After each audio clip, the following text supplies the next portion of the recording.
Que bom. Quantos aqui estão abertos para aquilo que o Pai deseja liberar hoje aqui? Escute, come quem tem fome e bebe quem tem sede. Que você receba fome e sede do Senhor nessa primeira noite. Eu creio que esses 2 dias que nós teremos aqui serão de fato 2 dias especiais de edificação, de encorajamento, de sermos desafiados.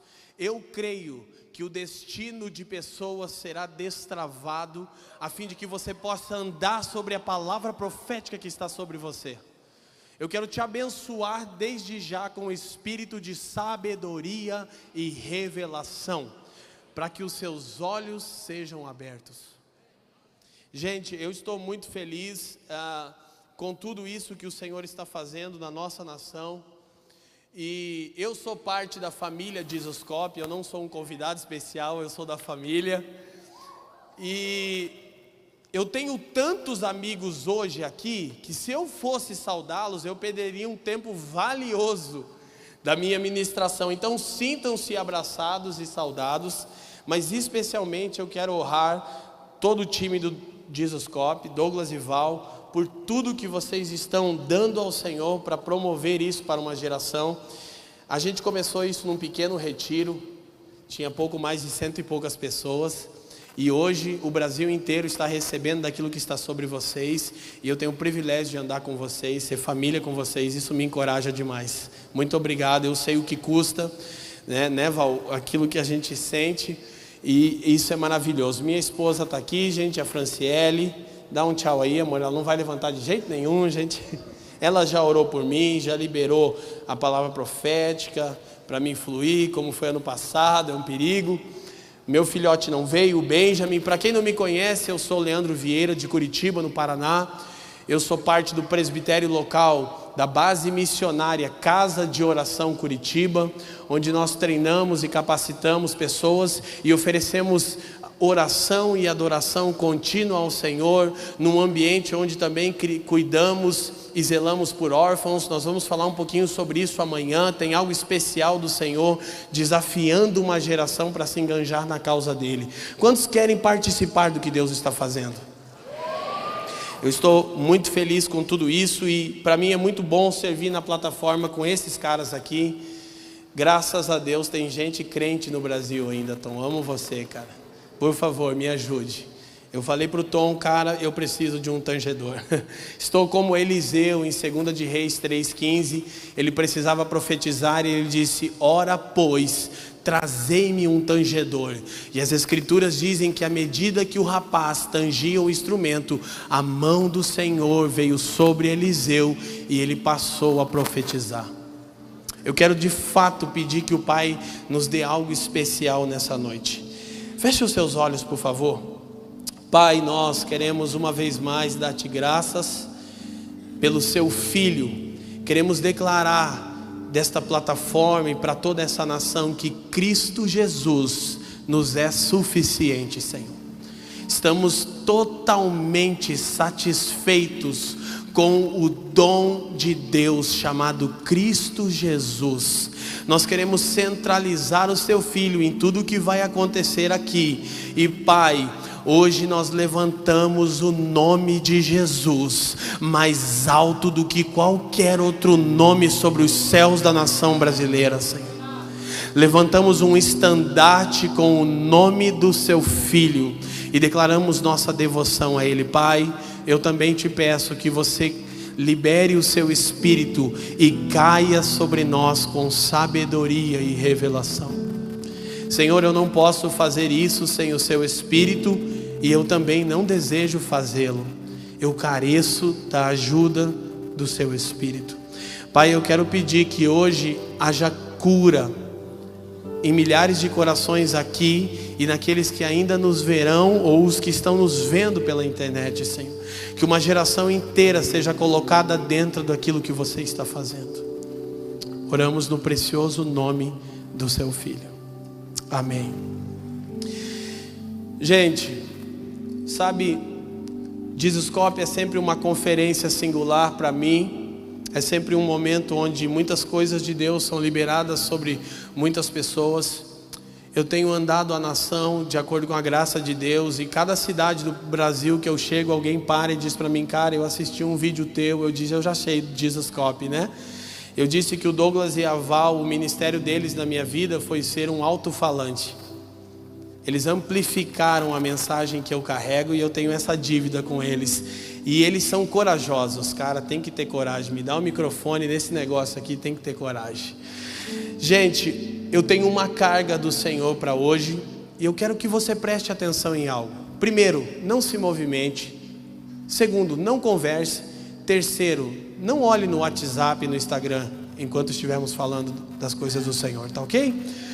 Preste atenção e não considere completo o que eu vou falar nessa primeira noite. Eu vou ter 2 ocasiões onde eu vou falar.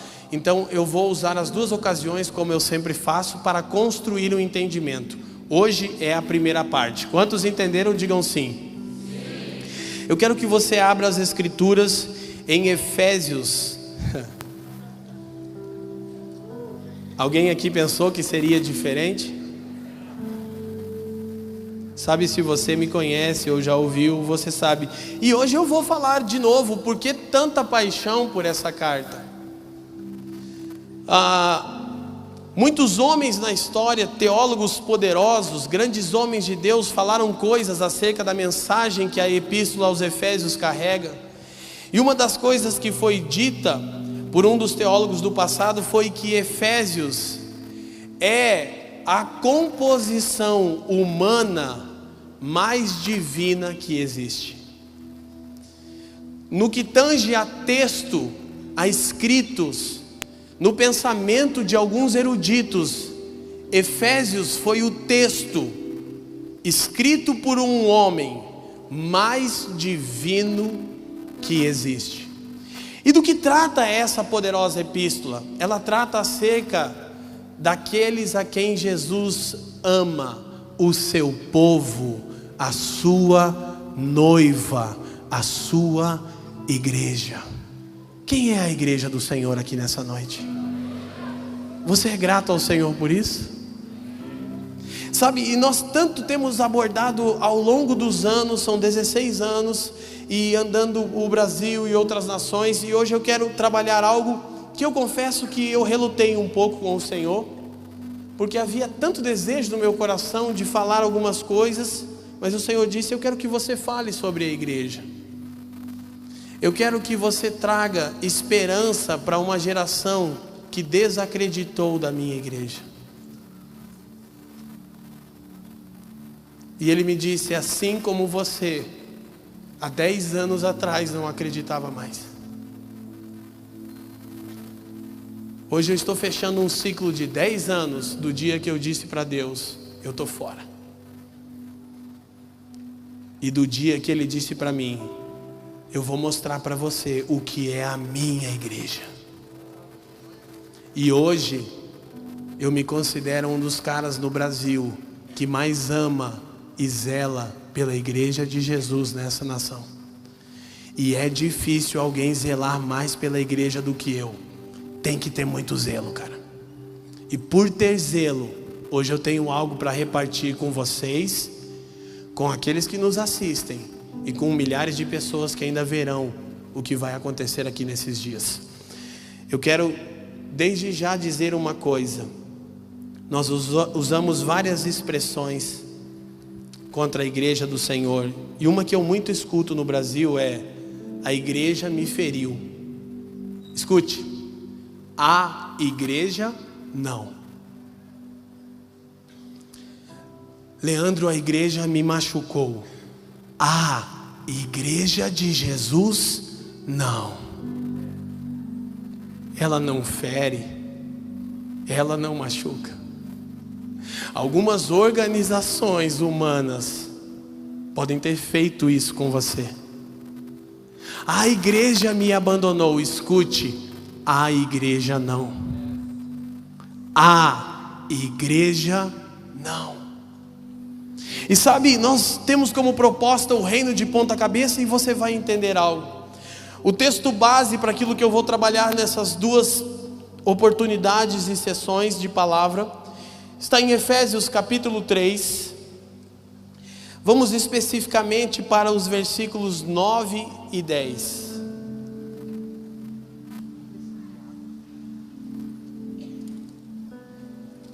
Paulo vem falando acerca do mistério de Cristo, no versículo 4, que é a igreja. Em Colossenses, Paulo tem um tema central, o mistério de Deus. O tema de Colossenses é o mistério de Deus, que Paulo diz ser Cristo, em Colossenses capítulo 2. O tema central, escute, de Efésios é o mistério de Cristo. Diga, o mistério de Cristo. Então, depois de Paulo usar essa expressão no versículo 4, obrigado, ele passa a falar sobre o ministério apostólico que ele havia recebido do Senhor, e ele diz assim, vamos ler o 8. A mim, o mínimo de todos os santos, me foi dado esta graça de anunciar entre os gentios, por meio do evangelho, as riquezas insondáveis de Cristo. Diga, riquezas insondáveis. É algo que está oculto em Cristo, algo que não era visto aos olhos nu, e Paulo chama de riquezas insondáveis. Verso 9, perdão. E demonstrar a todos qual seja a comunhão do mistério, ele vai insistir no mistério, que desde os séculos esteve oculto em Deus, que tudo criou por meio de Jesus Cristo. Verso 10, para que agora, diga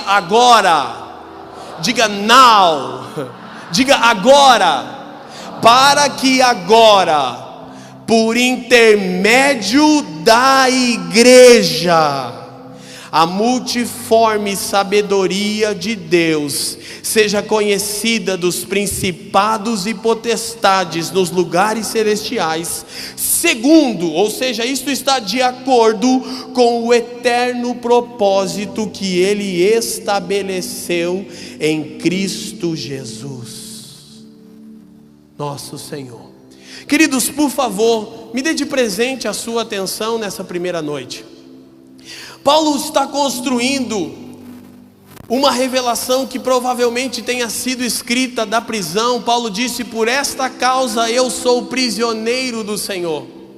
O peso de revelação dessa carta é tão alto que quando nós falamos sobre sermos prisioneiros, nós estamos falando que nós somos cativados por Jesus, e tem até um sentido meio romantizado. Paulo não, ele estava preso,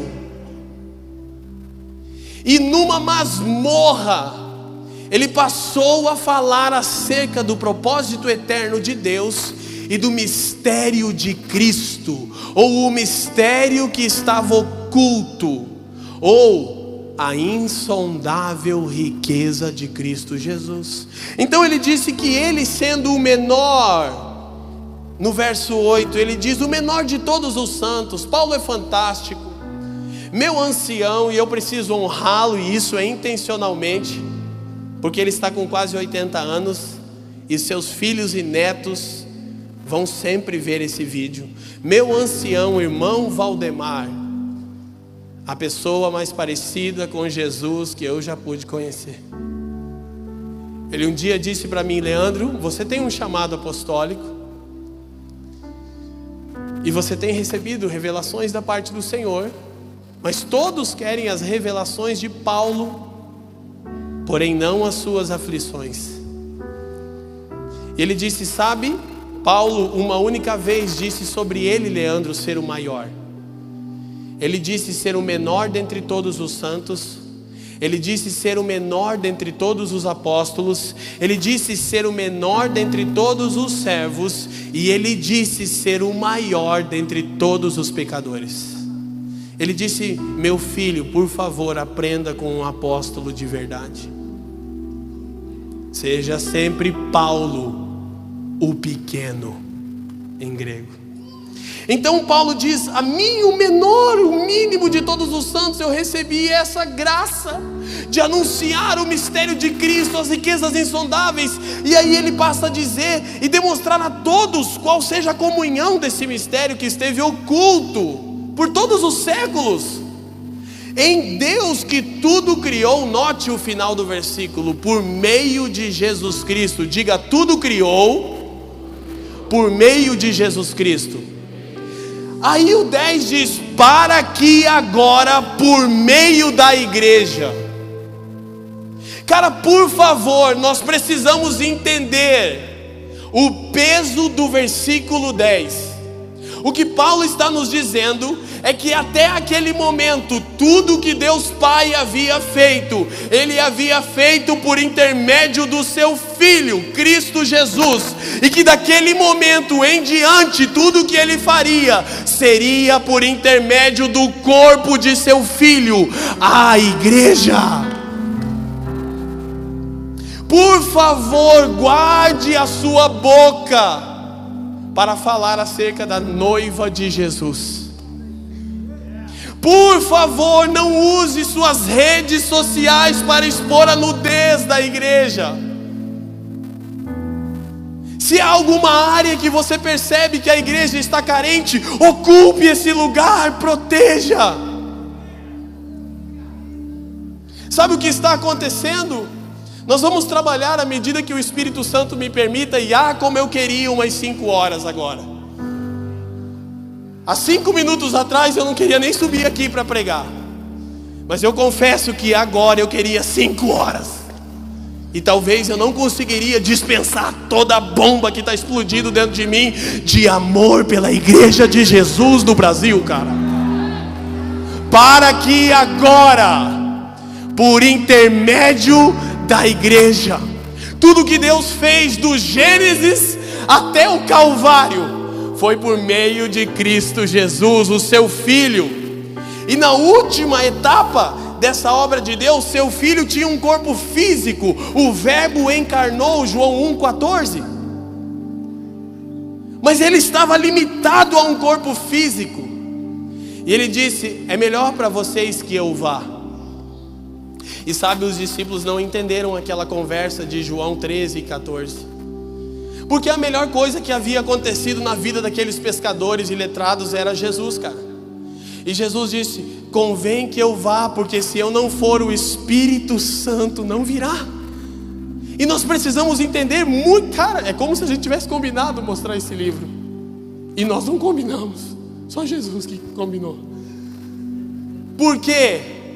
Porque a tarefa do Espírito Santo é edificar a igreja até a estatura de Jesus. Escute o que eu vou lhe falar. O Brasil tem brincado muito com os moveres de Deus e com a unção. Nós ainda não compreendemos. É claro que o Espírito Santo traz manifestações, traz carinho, traz afago, traz dons, e tudo isso nós queremos, temos recebidos, estamos abertos, e é para a edificação. Mas escute, a principal manifestação do Espírito Santo não são os dons, os sinais ou os prodígios. A principal manifestação do Espírito Santo é tornar alguém parecido com Jesus. Você sabe como resumir a nossa história em um versículo? 4,13 de Efésios. Quando Paulo então passa a construir a dinâmica da unidade do Espírito, da unidade da fé, e como eu gostaria de ler, mas vou resistir. E ele passa a falar sobre os dons de Cristo e o funcionamento dos ministérios da igreja. Então no versículo 13 ele diz assim: tudo isso é até que todos cheguemos à estatura de varão perfeito. É na carta aos Efésios onde o ministério do Espírito Santo alcança a sua plenitude. Agora, fato é que isso ainda não é uma realidade, mas há de ser sim. E nós vamos caminhar nisso, mas eu quero que você guarde 3,10 de Efésios. Eu ouso dizer para o Brasil que é uma das palavras proféticas mais importantes para essa nação. Efésios capítulo 3, versículo 10. Para que agora, por intermédio da igreja.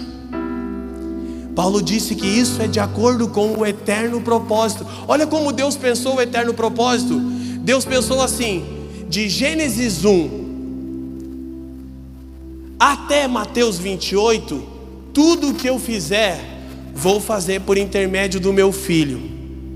Na última etapa dessa obra, eu vou dar um corpo físico para o meu filho nos últimos 33 anos dessa dispensação. Mas há de ser que meu filho vai morrer, ser sepultado, mas ao terceiro dia eu vou levantá-lo dentre os mortos, e ele irá ascender aos céus. E no exato momento em que isso acontecer, o Espírito que estava sobre Jesus, o ser humano, cairá sobre milhões e milhões de pessoas. E agora meu filho terá um corpo místico na terra. Sabe outra maneira de ver isso? E eu não devia ir para cá, mas estou animado. Você está feliz ainda? Só faltou um amigo aqui que eu quero honrar para a gente estar 100% feliz. Leandro e Érica Barreto. Ah, que gente legal que Jesus me apresentou, irmão. Eles estão servindo na Bolívia. Eu falei: seu cabeçudo, você tinha que estar aqui. Ele me ensinou a ser mais feliz. Aleluia. Você está feliz ainda? Então escute. Lucas propõe seus escritos da mesma maneira. Lucas escreve 2 livros. Quais são eles, gente? Lucas e Atos. Em Lucas, ele registra a obra de Deus por intermédio do corpo físico de Jesus, do homem Jesus. Mas no segundo tratado, em Atos, ele registra a continuidade da obra de Deus pelo corpo místico de Jesus, a igreja. E sabe, tem muitas coisas que eu preciso falar hoje. O Espírito Santo há de me dar graça para compactar, porque eu acredito, e Jesus falou comigo: eu vou curar uma geração inteira em pouco tempo. Então tudo que ele fez até aqui, até a ascensão, fez por meio do seu filho, seu corpo físico. Tudo que ele está fazendo da ascensão até o aparecimento do seu filho nos céus, ele vai fazer por meio da igreja. Escute, a igreja ainda é o método de Deus. A igreja ainda é a grande estratégia de Deus para transformar a terra. Eu disse a igreja, não o movement. Eu disse a igreja. Quem me entende, diga assim. Aperta o cinto. Aperta o cinto. Volta teu assento para a posição vertical. E em caso de despressurização, máscara de oxigênios cairão. Porque hoje eu subi aqui para militar em favor da igreja. Já tenho feito isso por muito tempo, mas hoje é um dia singular. Amém? Então, vamos tentar construir algumas verdades. Vá para o Salmo 97 comigo, por favor.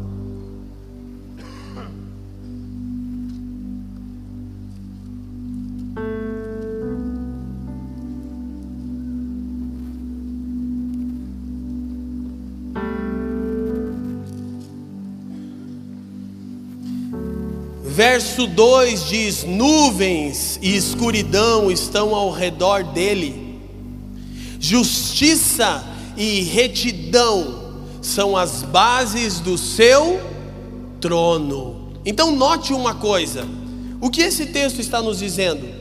Que Deus governa com justiça e retidão. Deus Deus tem nas bases do seu trono, de um lado, justiça, e do outro lado, retidão. Justiça fala de posição correta, tzedeque. Retidão fala de endireitar aquilo que estava torto. Agora note, volte para Efésios, na carta em que Paulo está falando sobre o mistério de Cristo, no capítulo 4, por favor. E nesse primeiro momento eu teria a necessidade de ler alguns textos com vocês, de uma forma um pouco mais acelerada, a fim de que possa trabalhar tudo o que eu desejo. Efésios capítulo 4.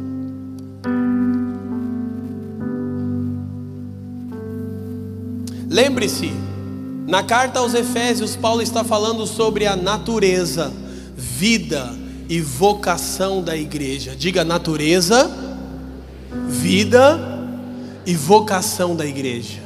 Mais uma vez, natureza, vida e vocação da igreja. Então ele está construindo uma ideia, parênteses rápido. Toda a antiga aliança era constituída da seguinte maneira: aliança, lei, sacerdócio e povo. Ok? Como Paulo constrói a sua teologia? Mostrando na carta aos Hebreus, ou se não foi ele o autor de Hebreus, no problem.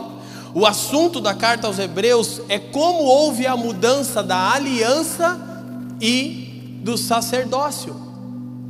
O assunto da carta de Paulo aos Romanos e aos Gálatas é como houve a mudança da lei, também era um dos parâmetros do pacto de Deus. E o assunto de Paulo em Efésios é a mudança do povo, da nova raça, do novo tipo de gente que Deus estava criando em Cristo Jesus, a igreja. Agora olha o que ele diz em Efésios 4, versículo 22, que quanto ao trato passado, vos despojeis do velho homem. A expressão de Paulo aqui é Adão, ele está falando de Adão, que se corrompe pelas suas concupiscências do engano, e vos renoveis no espírito da vossa mente, e vos revistais do novo homem, novo Adão, que é Cristo, que segundo Deus é criado em verdadeira justiça e retidão. Presta atenção em algo. As bases do trono de Deus são justiça e retidão. O novo homem criado em Cristo, que é a igreja, é criado em justiça e retidão. O que Paulo está tentando nos dizer? Que a igreja é o método de Deus para reordenar o caos no planeta Terra. A igreja é o meio pelo qual Deus reina. E eu repito, o método de Deus ainda é a igreja, agora por intermédio da igreja. Agora, por favor, entenda algo. Leandro, mas nós não estamos aqui propondo falar de reino? Sim. E por que você está falando de igreja? Eu vim numa conferência de reino, tipo meio, eu queria uma coisa meio americanizada, por favor. O método de Deus não é copiar os americanos, cara. Escuta o que eu vou te falar, com muito cuidado, eu vou explicar. O movement e o church tem prazo de validade. O movement e o church tem prazo de validade. Por quê? Por church, eu quero dizer essa onda de copiar a América na esperança de encontrar a resposta. Sabe qual é a resposta? A vida de Cristo em nós, Cristo em vós, a esperança da glória. Essa é uma promessa para a igreja. E, por favor, não me interprete mal, nem torça as minhas palavras. Eu amo tudo que Deus tem feito na América. Mas graças a Deus eu sou brasileiro e não desisto nunca. Aleluia. Glória a Deus. Sabe por quê? Porque nós estamos já há muito tempo importando métodos. E é agora que a intercessão aumenta o nível. Tipo, cadê o intercessor do Jesuscope, o Cactus? Tinha que estar aqui comigo hoje, Douglas. Como, já definiu o nome dele? Não, Cactus Cop, sei lá. Escuta, por que falamos de igreja e não ainda do reino? Porque igreja fala de quem somos, reino de como nos movemos. O reino é a consequência de entendermos quem nós somos em Cristo, a igreja. Só que parece que a minha geração está sempre fragmentando as coisas. Eu tenho dito pelo Brasil que eu não tenho teologia, eu não tive essa oportunidade, mas eu sou um amante das Escrituras e eu leio, e eu descobri que os homens fizeram uma coisa na história da igreja: eles colocaram o Espírito Santo e a palavra em conflito. E as pessoas dizem: você precisa escolher, ou você é da palavra, reformado, ou você é pentecostal, do manto, terra, água e fogo. Aí eu disse: vem cá, quem foi que disse, onde está nas Escrituras, que eu tenho que escolher entre o Espírito e a palavra? O Espírito e a palavra nunca estiveram em conflito. O Espírito é quem vivifica a palavra. Eu quero as Escrituras, eu quero tudo que Deus tem feito na história por intermédio dos irmãos reformados, e eu quero todo o fogo de Deus. Da mesma forma, o movement, o church, está separando igreja e reino. Não, eu estou no reino, tipo, igreja está por fora. Ei, agora por intermédio da igreja, não há conflito. Reino é a consequência daqueles que se tornaram a igreja. Igreja fala de quem nós somos, reino de como nos movemos a partir disso. Então nós precisamos observar algumas verdades, e eu ainda quero reforçar essa minha fala. Ai, Jesus, aleluia. Diga assim: vai dar tudo certo. Lembra aquele louvor antigo? Se a gente colocar a nossa fé em ação. Vai, Tom, fica você que está melhor. Você está feliz ainda? Mateus capítulo 16, rapidamente.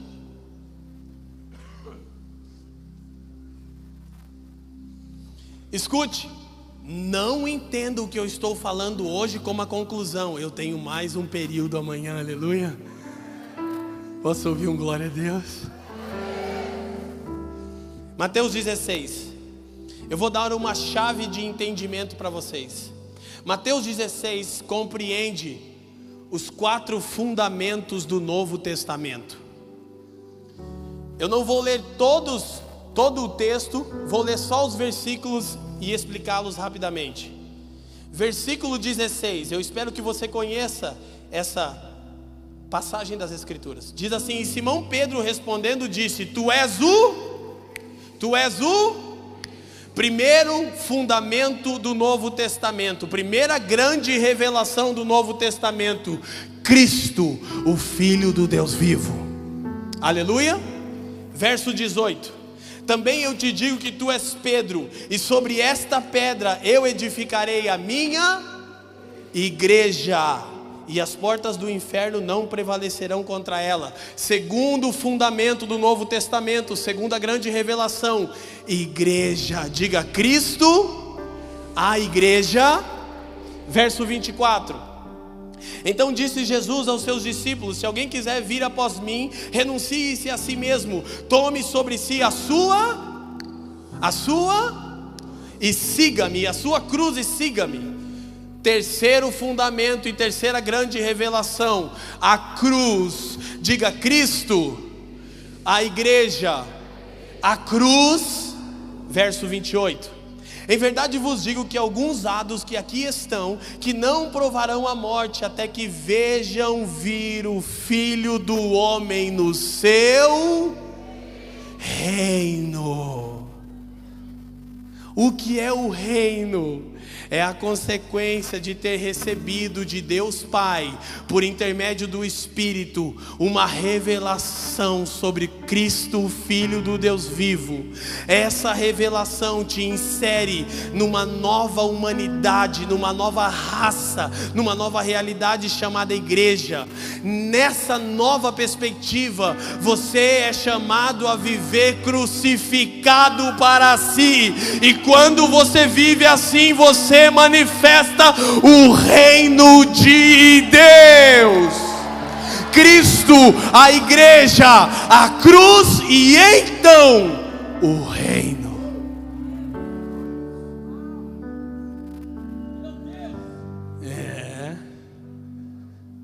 E muito precisa ser dito, mas eu disse, é uma chave, guarda, ela abre uma porta e te coloca num novo lugar. Mas é só para quem crê. Eu quero mais uma vez abençoar vocês com espírito de sabedoria e revelação. E todos os que nos assistem, para que seus olhos sejam abertos e vocês possam ver.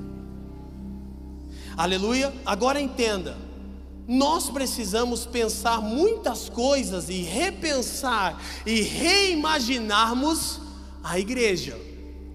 Fica tranquilo, tenha em mente, essa mensagem é a primeira parte.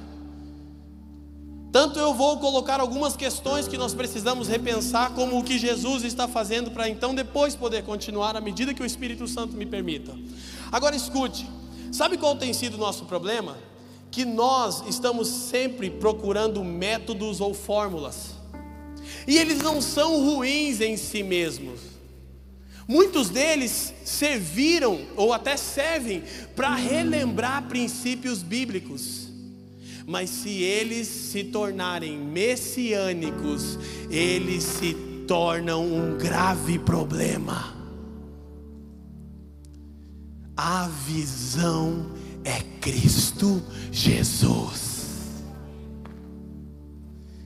26:19 de Atos, Paulo disse: ó rei Agripa, eu não fui desobediente à visão celestial. Ele não estava falando de um método, ele estava falando de uma pessoa que ele viu na estrada de Damasco. A visão é Cristo. Aleluia. Aleluia. Não, aleluia. Escute, e nós sempre temos abordado o Novo Testamento em busca de fórmulas e métodos. E nós, enquanto fizermos isso, queridos, não iremos alcançar a alegria do Espírito de Cristo na vida da igreja. Esta era a razão das suas práticas. Os irmãos compartilhavam a vida do Senhor em si mesmos, e não eventos ou programas. Tudo se tratava de realidade e essência. Mas enquanto abordarmos o Novo Testamento em busca de métodos e fórmulas, nós não iremos alcançar a alegria do Espírito de Cristo na vida dos primeiros irmãos. O que eles compartilhavam não eram métodos, não eram eventos, não eram programas. Era a vida do Senhor que cada um carregava em si. Cristo em mim, Cristo em você, a esperança da glória, a edificação mútua. Se tratava de essência, se tratava de realidade. E sabe, nós temos feito isso já por bastante tempo, e muitas coisas serviram. Ok, precisamos com sabedoria e humildade reconhecer. Muitas coisas serviram para nos trazer até onde estamos. mas boa parte delas não serve mais. Nós precisamos compreender isso. Quando você olha para Atos 2, só anote 42 ao 47. Você conhece aquele famoso texto. Você descobre o método de evangelismo de Deus. Uma comunidade chamada igreja, vibrante e saudável, que persevera na doutrina dos apóstolos, na comunhão, no partir do pão e nas orações. E isso gerava entre eles temor, e haviam sinais e prodígios. E à medida em que eles viviam alegremente, gozando do Espírito de Cristo, o Senhor acrescentava à igreja os que haviam de ser salvos. O método de evangelismo de Deus se chama igreja. Ainda é a vida da igreja. Vida da igreja, querido, sabe, é muito mais do que programas e eventos ou encontros cronometrados. Muitos deles são bons, são úteis, mas não pode ser o centro. Não podem ser messiânicos, não podem tomar o lugar do Cristo, do Espírito Santo.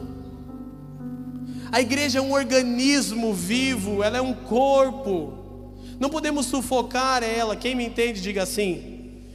Agora nós precisamos entender algo.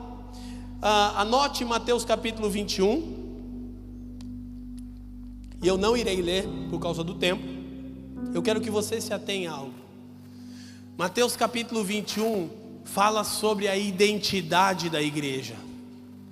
Jesus entrou no templo e expulsou não só os que vendiam, expulsou também os que compravam.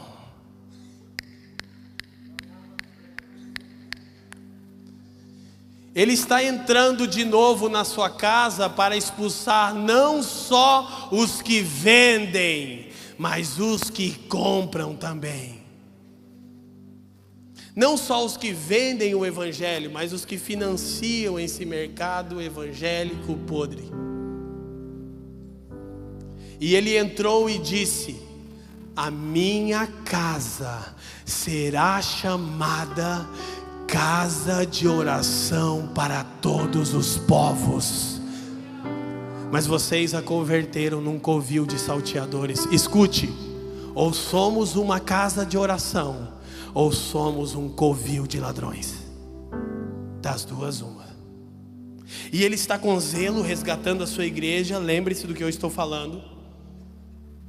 Agora, eu quero que você entenda que o nome fala da identidade de algo. Ele disse: a minha casa será chamada casa de oração. Por quê? Porque isso fala do chamado primordial de Deus para todo o seu povo. Qual é? O sacerdócio. E hoje eu não tenho tempo de desdobrar sobre o sacerdócio, mas basta dizer que todos nós somos sacerdotes. Nem todos são apóstolos, profetas ou mestres, de acordo com 1 Coríntios 11, 28 e 29. Mas todos aqueles que estão em Cristo são sacerdotes. Aleluia! E todo sacerdote ministra ao Senhor, aos santos e ao mundo. Diga: ao Senhor, aos santos e ao mundo. Então entra a sua profissão, entra a sua vocação, entra várias dinâmicas que agora nós não vamos se ater a elas. Mas basta dizer que a identidade da igreja é ser um reino sacerdotal, uma casa de oração. E aí, sim, você pode perceber o Espírito Santo orquestrando um movimento global de oração e adoração, dia e noite, noite e dia. Não, isso não é um método, é a forma pela qual Deus está trazendo a igreja para a sua identidade original. The house of prayer, a casa de oração. E nisso você é restaurado a seu chamado, o sacerdócio. Quem me entende, diga assim. Eu preciso avançar um pouco, mas eu quero deixar aqui algo muito chave. Note que a igreja é uma casa de oração para todos os para todos os povos, para todas as nações. Nessa declaração Jesus fala da natureza, vida e vocação da igreja. O que ela é por natureza? Ela é uma casa de oração. Como ela vive o estilo de vida sacerdotal? Qual é a sua vocação? Levantar adoração em todas as nações do planeta Terra. Deixa eu te falar uma coisa. Você sabia que a missão da igreja não é um fim em si mesmo? Por muito tempo a gente também tem que repensar uma mentalidade missional, porque nós pensamos que missionário é quem está num campo bem distante, sofrendo e passando necessidade e vendendo água no sinaleiro. E muitas pessoas pagaram um preço e são dignas e propagaram o evangelho, glória a Deus, mas a minha geração precisa repensar isso, porque nós também fazemos da missão um fim em si mesmo. Aí muitos missionários visitam igrejas locais e largam o pau na igreja. Vocês não fazem nada, eu estou me lascando lá sozinho. Sim ou não? Quem entende o que eu estou dizendo? E aí os irmãos ficam tudo envergonhados domingo à noite, daí dão um cinquentão com muita briga. Mas não, a missão é super importante, mas ela não é um fim em si mesmo. Sabe qual é o objetivo final da missão? O que está atrelado à identidade da igreja. O objetivo final da missão é a adoração. Escute. Só existe missão porque há lugares onde Deus ainda não é adorado. Que isso desça no seu espírito e você tome parte no movimento global de oração e adoração. Sabe o que fazemos ao Senhor? Todos os dias por 12 horas em Curitiba nós oferecemos adoração a Ele, incenso agradável ao seu nome.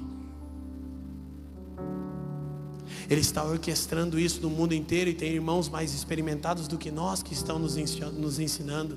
Agora, nesse exato momento, lá em Curitiba, nosso time da Casa de Oração em Curitiba está diante do Senhor, dando a Ele o que é devido. Parte do meu presbitério local, Fabiana e Jaqueline Krenk, Fabiano Pereira, estão agora, nesse exato momento, em Kansas City, no Missouri, na mais poderosa sala de oração do planeta Terra, onde os irmãos estão adorando o Senhor por 19 anos sem parar um minuto. Uau! Isso está se espalhando e você vê que o movimento missional mais relevante depois da igreja de Atos chama Morávios, ou os moravianos. E sabe qual era a base do movimento dos moravianos? Oração e adoração dia e noite. E eles sustentaram a adoração por 100 anos ininterruptamente. A missão não é um fim, a adoração é um fim. E isso está atrelado à identidade da igreja, do que você precisa se tornar. Antes de qualquer coisa, você precisa ser uma casa de oração. Não estou falando de importar um método, não estou falando sobre um jeito de fazer. Eu estou falando, se torne o que Jesus te chamou para ser, uma casa de oração.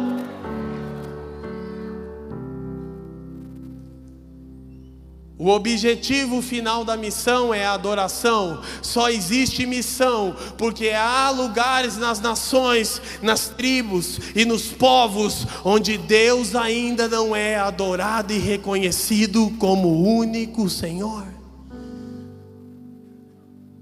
Então Jesus está resgatando a igreja nesses dias, mas nós ficamos insistindo nos métodos e nas fórmulas. Nós podemos ser encorajados por irmãos de fora, como tantos irmãos da América, que é uma nação mais experimentada no Evangelho, ou tudo que Deus fez na Europa, com tantos vultos do cristianismo. Eu amo todos eles, eu leio os seus livros, eu conheço as histórias dos avivamentos, cara, eu amo tudo que Deus fez, mas eu tenho compreendido entendido que Deus segue fazendo tudo por intermédio da igreja, e é bem simples, basta eu perseverar na doutrina dos apóstolos. A doutrina dos apóstolos é Cristo crucificado e ressurreto. Basta eu ter comunhão. Comunhão é misturar a minha vida com alguém, é chorar com os que choram, é se alegrar com os que se alegram, cara. Basta eu repartir o pão, tanto do corpo de Cristo, como servir os meus irmãos, e basta eu ter uma postura constante de oração, que o reino de Deus vai se manifestar na minha cidade, porque agora é por intermédio da igreja. Aleluia. Agora, algo que nós precisamos observar, Ezequiel 43, por favor.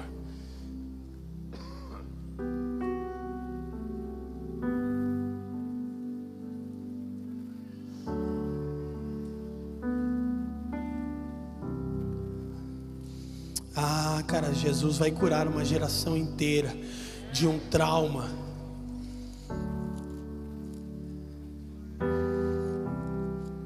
Deixa eu te falar uma coisa. Sabe por que Deus usa a igreja? Porque Deus tem um único método de trabalhar. O método de Deus para manifestar realidade espiritual é a encarnação. Deus encarnou no seu Filho e fez todas as coisas de Gênesis 1 a Mateus 28. Mas agora Deus encarnou em milhões de homens e mulheres, jovens e crianças, e segue culminando o seu eterno propósito. O método de Deus manifestar a realidade espiritual é a encarnação. Ele ainda usa a gente. Não, eu quero estar só com Jesus. Não tem como.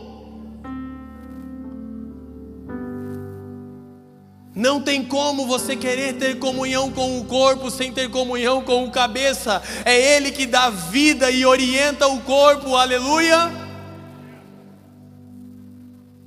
E se o corpo de Cristo tem chagas, então que se levante na minha geração uma geração apostólica, que vai zelar e vai apresentar a Jesus uma igreja pura, virgem, santa e gloriosa para aquele esperado dia.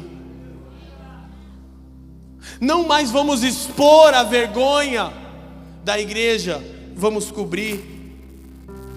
Não sejamos como o filho de Noé, que expôs a vergonha de seu pai. Deixa eu te falar de todo o coração, não usa mais tua rede social para denegrir a igreja. Não foi a igreja que te feriu. Não foi a igreja não. Sabe, a igreja fala do que somos, o reino, de como nos movemos. Jesus ama a igreja, Ele ama a gente, Ele não ama o que a gente faz. O reino, a igreja. Jesus não ama o reino, Ele ama a justiça. Ele ama a gente, Douglas. E eu quero dizer, com muito temor, que eu por muito tempo fiz isso. Eu denegri a igreja. Mas eu já me arrependi fazem muitos anos.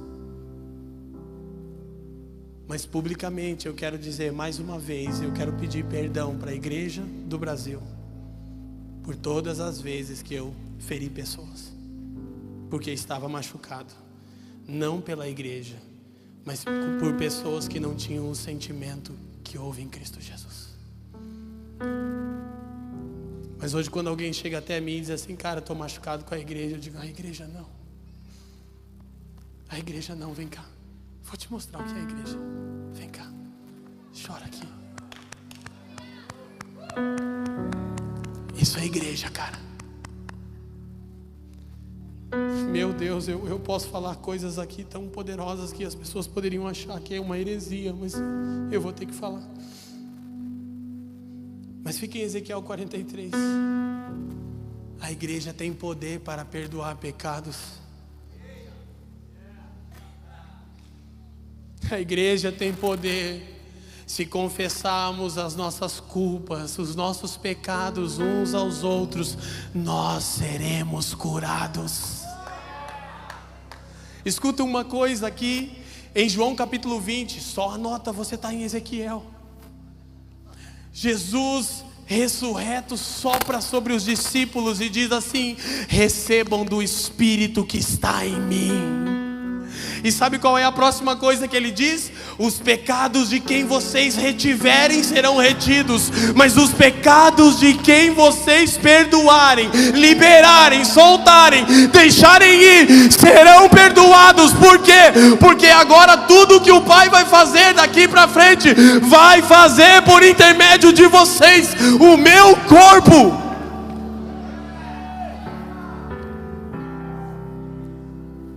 Sabe, obviamente eu não farei o que me veio à mente, mas se eu mencionasse o nome de alguns grandes homens da história do Brasil, pregadores, no exato momento que eu falasse o nome de alguns deles, tem um na minha mente agora, ele mora em Brasília, você na hora atrelaria o nome dele com a palavra adúltero.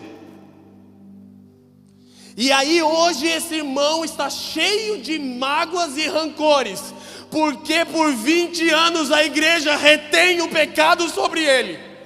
Não, eu não estou respaldando o que ele ensina, não, eu não estou respaldando quem ele é, eu só estou dizendo que da minha parte eu o libero. Por quê? Porque eu também quero ser perdoado pelo meu Senhor. Porque se eu não perdoar aquele que me ofende, eu não serei perdoado. Você lembra? São bases da nossa crença. Por quanto tempo dentro das nossas comunidades alguém cai e a gente colocou o pecado sexual num altar. Se você falar fulano caiu, o cara já pensa: adulterou, eu sabia.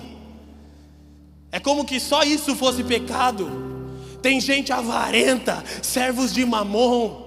Tem gente orgulhosa, soberba, que não submete, mas tudo bem. Mas se o cara pecar na área sexual, aí a gente vai lembrar para sempre: ele é um adúltero.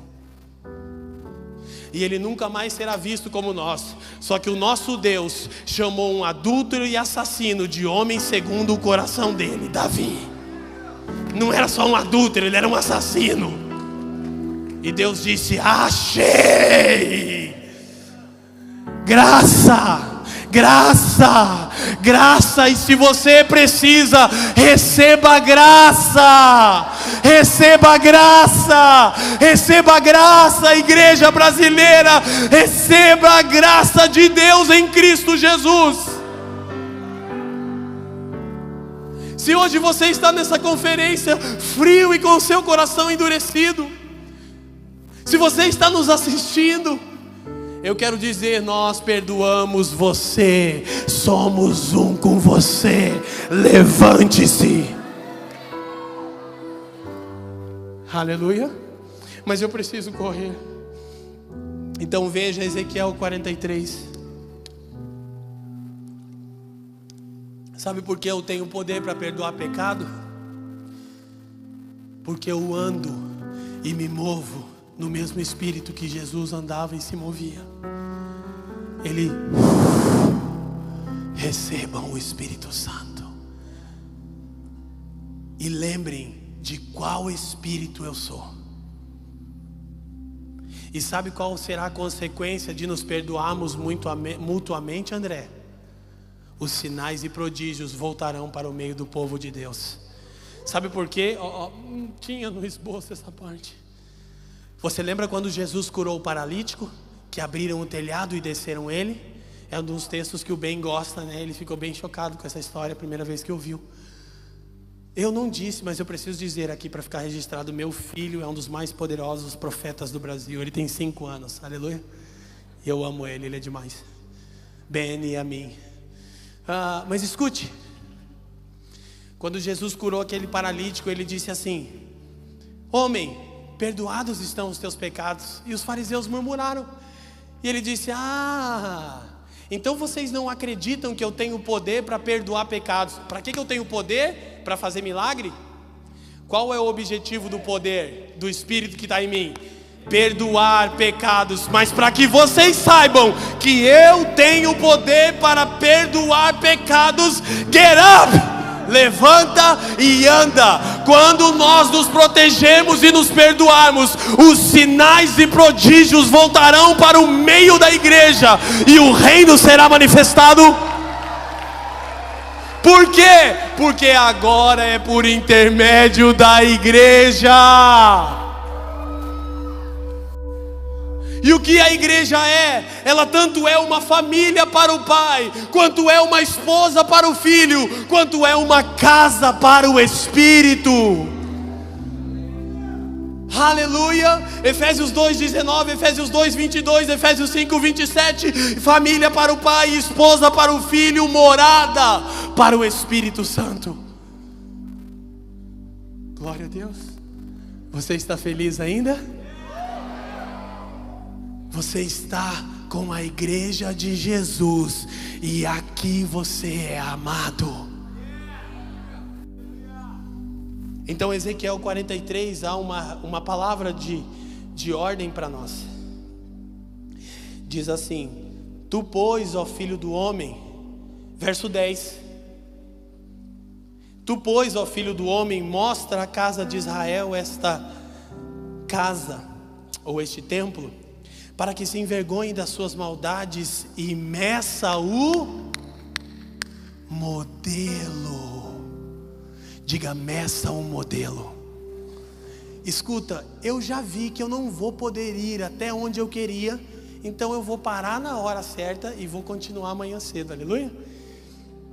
Eu não sei onde que eu estava com a cabeça, que eu achei que eu ia conseguir falar tudo que Jesus botou no meu coração. Meu Jesus, eu estava até 2 horas antes, eu falei: ai Douglas, meu Deus, socorro, não sei o que falar. E daí eu orei, eu tomei até remédio. Eu falei: ai meu Deus, está acontecendo alguma coisa. E aí eu falei com Jaqueline Crenque. Você precisa ouvir, cara, Fabiana e Jaqueline Crenque. Eu honro meus amigos. Eu disse: Jaque, ora por mim. Eu fiquei a tarde inteira falando com todo mundo, o mundo inteiro. Eu falei: pede pro Mike Bico aí fazer um turno por mim, por favor. Ela: por quê? Eu falei: eu estou passando mal, estômago, cabeça. Ela falou: graças a Deus, o dia que você perder isso eu vou ficar preocupada, né? Eu falei: obrigado. Ela disse: o nome disso é temor. Eu disse: e aumenta? Ela disse: sim. Eu falei: ai meu Jesus, e a gente aguenta? Eu acho que não. Mas eu tenho temor de servir o povo do Senhor, aleluia. Essa parte que eu também não precisava contar, porque eu perdi um tempo, mas eu também gosto de conversar com os irmãos, aleluia. Vocês estão felizes ainda, assim? Esse aqui sou eu, não tem jeito não. Eu estou mais comportadinho, eu estalei menos os dedos, tá? Pra vocês não reclamar muito. Então, olha o que está acontecendo. Deus mostra e dá uma planta para Ezequiel. Onde Ezequiel está profetizando? No cativeiro babilônico. Por que eles estão em Babilônia? Uma das razões é porque eles confiaram mais no método do que em Deus. Se você olhar textos, eu não lerei, mas é importante que você anote, como Jeremias 7, anteriores ao cativeiro babilônico, você vai descobrir que uma das razões pela qual o povo foi parar no cativeiro é porque eles continuavam cultuando a Deus com os seus corações endurecidos. E Deus disse a Jeremias: se coloca na porta do templo e diz para eles que não adianta eles ficarem dizendo o templo do Senhor. Por favor, leia Jeremias 7 em casa. Então o povo vai parar no cativeiro, o templo é destruído, e aí agora eles estão no cativeiro. Cara, Deus é fantástico, o Tom liberou. Deus fala: eu vou trazer juízo, porque vocês se enrijeceram na forma, e só porque Salomão construiu um belo templo, vocês acham que isso me agrada. Mas eu não habito em templo feito por mãos de homens, eu habito no templo que eu mesmo fiz.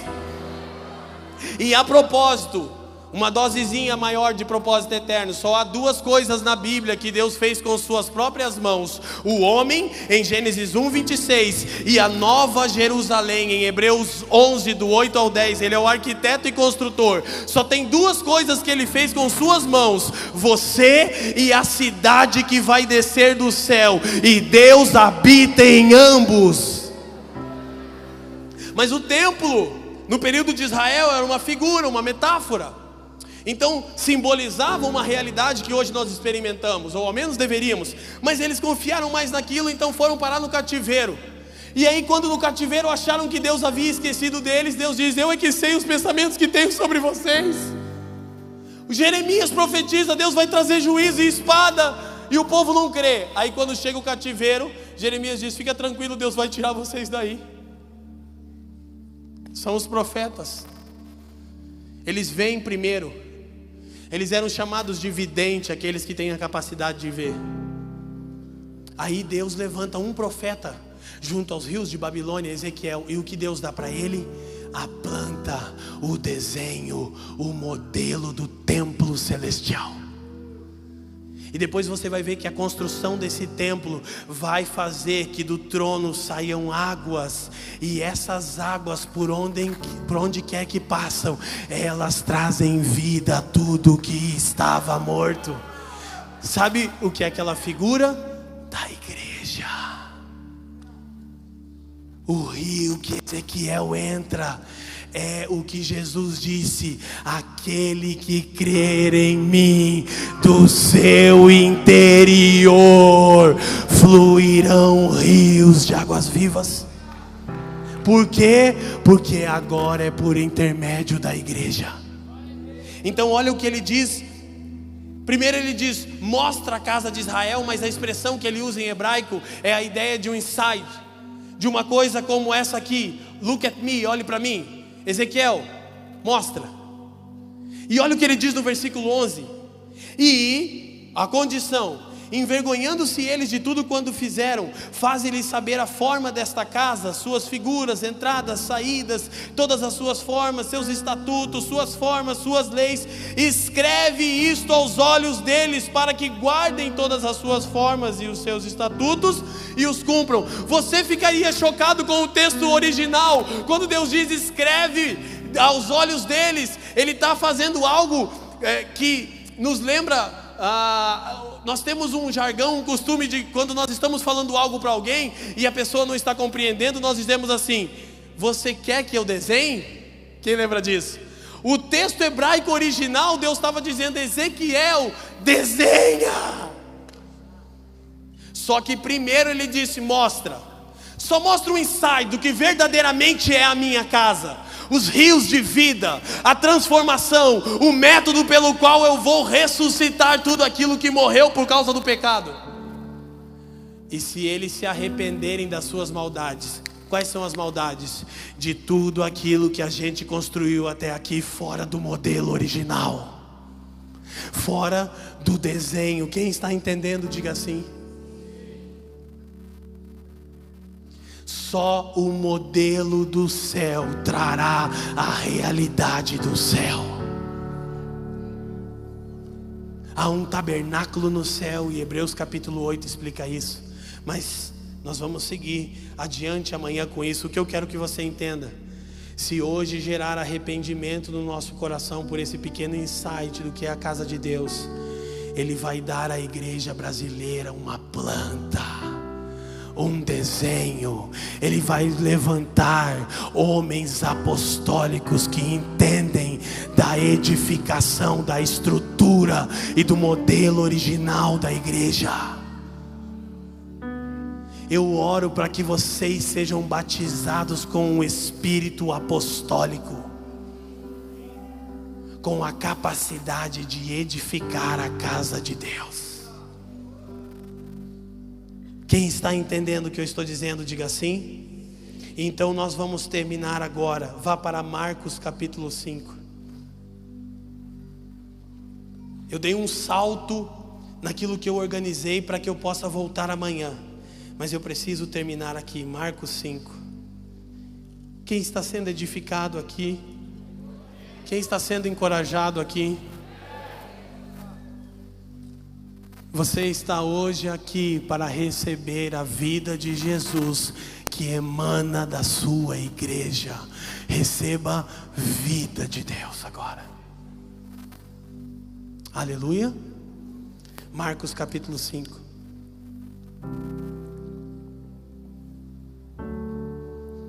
Amanhã nós vamos falar um pouco sobre o funcionamento, mas hoje nós precisamos gastar tempo sobre a natureza. Verso 21, eu vou ter que ler vários versículos com vocês, para que entendamos uma palavra profética para a nossa geração. E passando Jesus outra vez num barco para o outro lado, ajuntou-se a ele uma grande multidão que estava junto do mar. E eis que chegou um dos principais da sinagoga, por nome de Jairo, e vendo-o, prostrou-se aos seus pés e rogava-lhe muito, dizendo: minha filhinha está à morte, rogo-te que venhas e lhe imponhas as mãos para que sare e viva.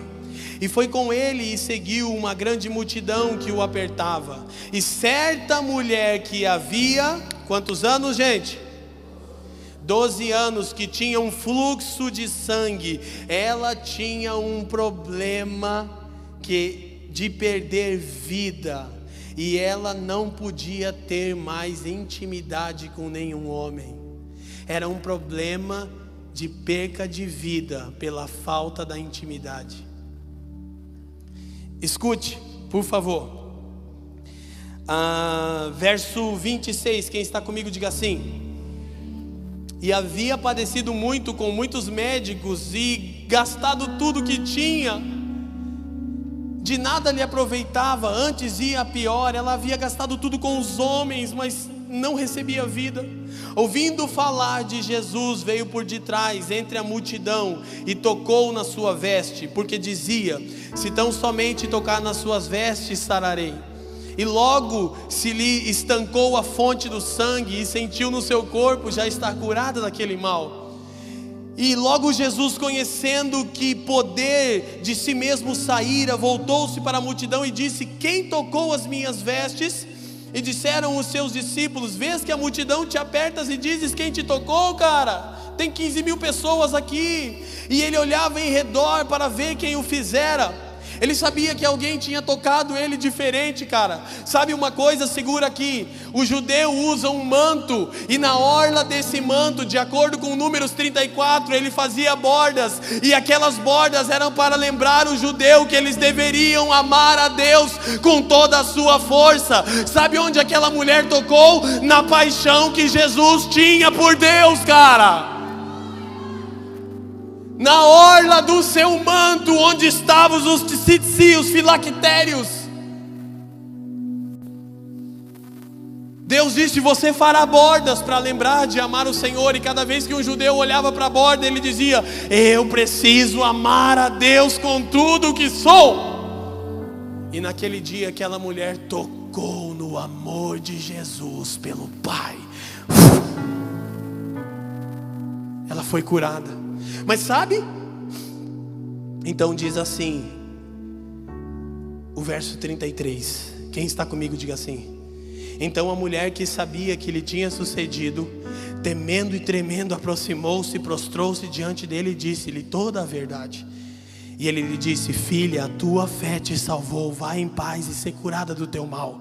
Aí algumas bíblias têm um tópico e separam a história e te impedem de entender que a história continua. Sabe, Jesus não estava ali para curar aquela mulher. Ele se deixou achar por ela. Ele estava indo acordar a menininha. E verso 35 diz: estando ele ainda falando, chegaram alguns dos principais da sinagoga, a quem disseram: a tua filha está morta, por que você enfadas o mestre? E Jesus, tendo ouvido essas palavras, disse ao principal da sinagoga: não temas, crê somente. E não permitiu que ninguém o seguisse, senão Pedro, Tiago e João, irmão de Tiago. E tendo chegado à casa do principal da sinagoga, viu o alvoroço e os que choravam muito e pranteavam, e entrando disse-lhes: por que vos alvoroçais e chorais? A menina não está morta, mas dorme. E riram-se dele. Porém ele, tendo-os feito sair, tomou consigo o pai e a mãe da menina e os que com ele estavam, entrou onde a menina estava deitada, tomando-a pela mão, disse: Talita cumi, que traduzido é: menina, te ordeno, levanta-te. E logo a menina se levantou e andava, pois já tinha quantos anos? 12 anos. E assombraram-se com grande espanto, e mandou-se-lhe expressamente que ninguém soubesse, e disse: dê de comer a ela. Escuta o que Jesus está fazendo no Brasil. Há sim uma perspectiva e uma parte da igreja que por falta de intimidade estava perdendo vida por muito tempo. Por quanto tempo estava perdendo vida? Mas nesse tempo Jesus estava preparando uma menininha. Escuta, sabe uma das razões pela qual eu chorei aqui? Porque nessa plataforma passaram alguns dos homens de Deus que mais me impactaram. Eu nunca nem sonhei em pregar nessa plataforma. E é por isso que eu estou aqui, porque eu não procuro as plataformas. Mas aqui gravaram-se DVDs dos meus preferidos tangedores. Jason Upton veio a primeira vez no Brasil, e naquele canto ali liberava Sons and Daughters to the Living God em 2007, e eu chorava e dizia: eu não tenho dinheiro, eu queria tanto estar lá. E Jesus disse: Leandro, hoje você está aqui, libera o reino sobre os meus filhos, cara.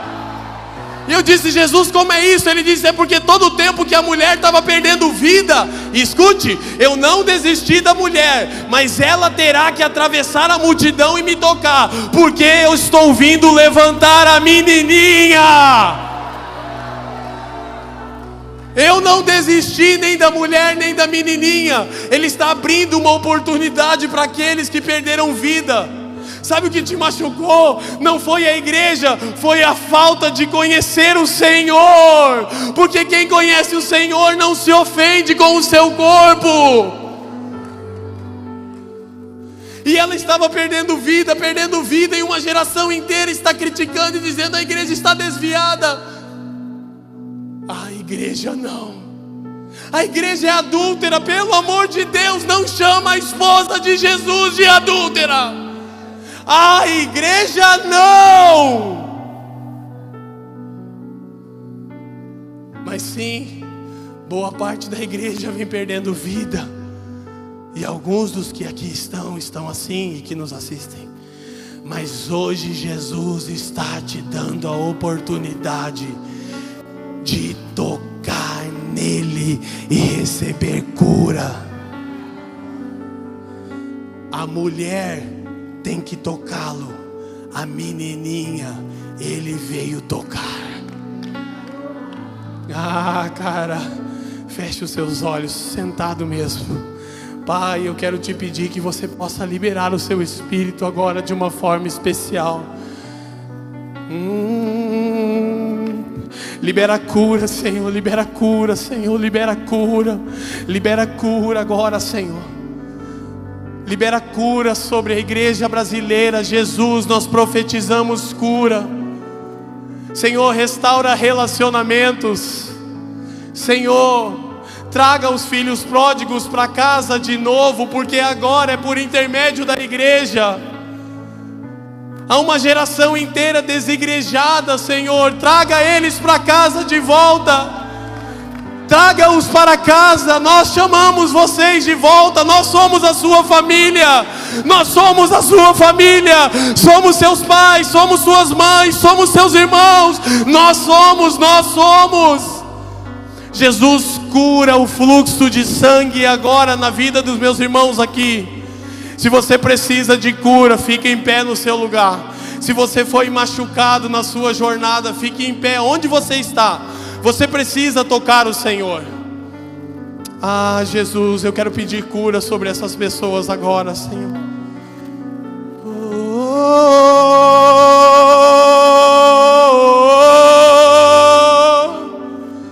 Libera um rio que traz vida a tudo aquilo que estava morto, Jesus. Libera esse rio sobre o Brasil agora, Senhor. Rios de água viva fluirão. Receba aí onde você está. Receba agora a esperança.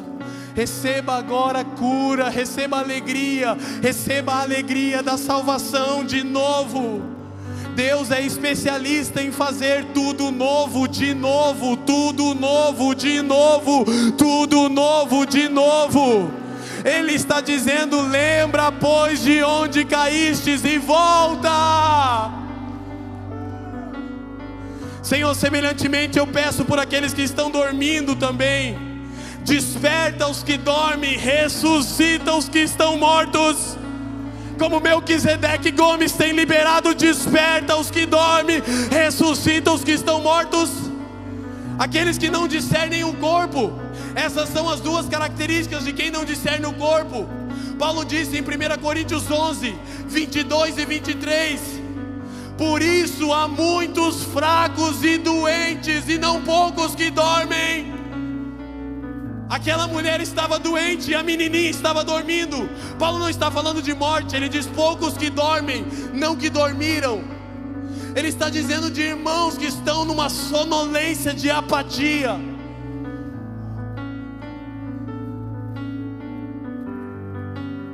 Havia uma mulher doente e havia uma menina dormindo.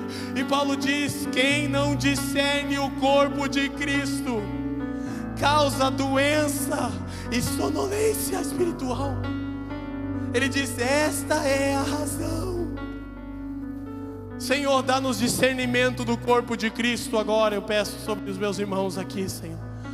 Abre os olhos, Senhor. Dá discernimento do corpo de Jesus agora, Senhor.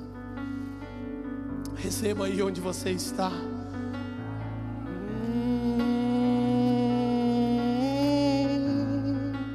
Receba mais, vamos, deixe o Espírito internalizar a palavra em você.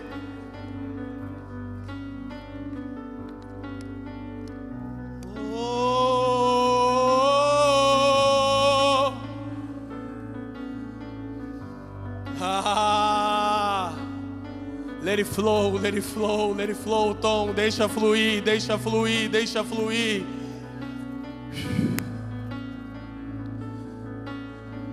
Nós te perdoamos. Nós te perdoamos. Nós te perdoamos em Cristo Jesus. Nós perdoamos você. Nós perdoamos você. Nós te abençoamos agora em nome de Jesus. Libera o seu Espírito aqui, Senhor. Libera o seu Espírito aqui. Vamos. Vamos. A mulher tem que atravessar a multidão e tocar na orla do seu manto para estancar a sangria.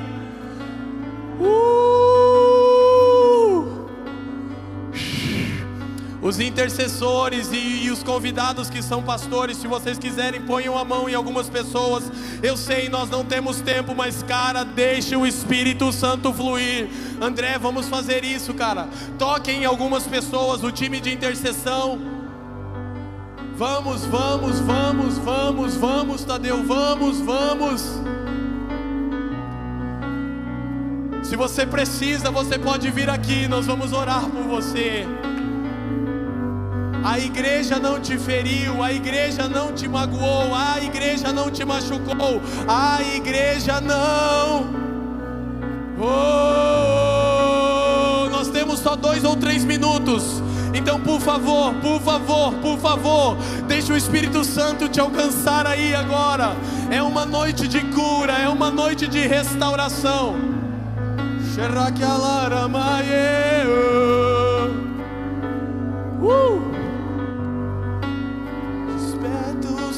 Dormem, ressuscita os que estão mortos.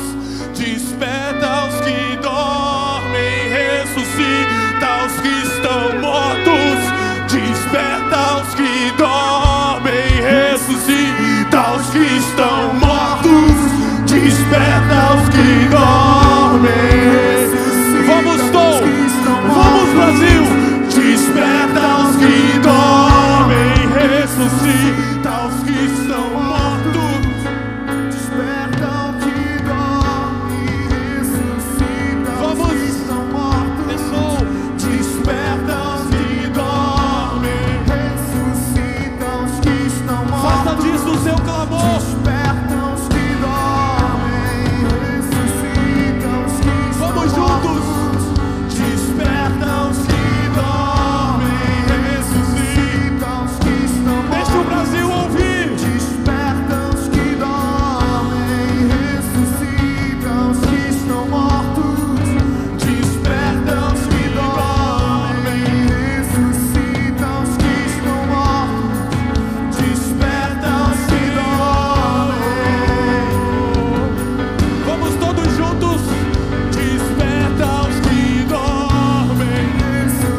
de vida. O que nenhum homem fez vem fazer, o que a história nunca viu vem cumprir, tudo escrito em Joel.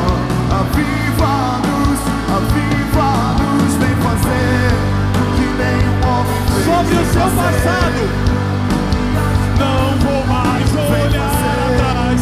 Meu passado não importa mais. Eu sou livre. Sobre o seu passado nós dizemos: não vou mais olhar atrás. Meu passado não importa. Diga: eu sou livre. Eu sou livre. Vamos, levante suas mãos e diga: não vou mais. Eu não vou mais voltar atrás. Meu passado não importa mais. Eu sou livre. As vozes, não, vamos tom. Não vou mais voltar atrás. Meu passado não importa mais. Vamos, Eu sou livre. profetizamos sobre a igreja brasileira. Eu não vou mais voltar atrás. Meu passado não importa mais. Eu sou livre. Não vou mais olhar atrás. Levante sua voz. Eu não vou mais olhar atrás. Meu passado não importa mais. Vamos, Brasil. Eu sou livre. Vamos, igreja brasileira, levante-se. Eu não vou mais olhar atrás. Meu passado não importa mais. Eu sou livre. Por favor, levante a sua voz o mais alto que você puder e diga: Eu não vou mais olhar pra trás. Meu passado não importa mais. as vozes, Eu sou livre. as vozes e a batera. Eu não vou mais. Isso! Profetize sobre você e sobre a igreja. As vozes todos juntos. Eu não vou mais olhar pra trás. Meu passado não importa mais. Eu sou livre. Desperta os que dormem, ressuscita os que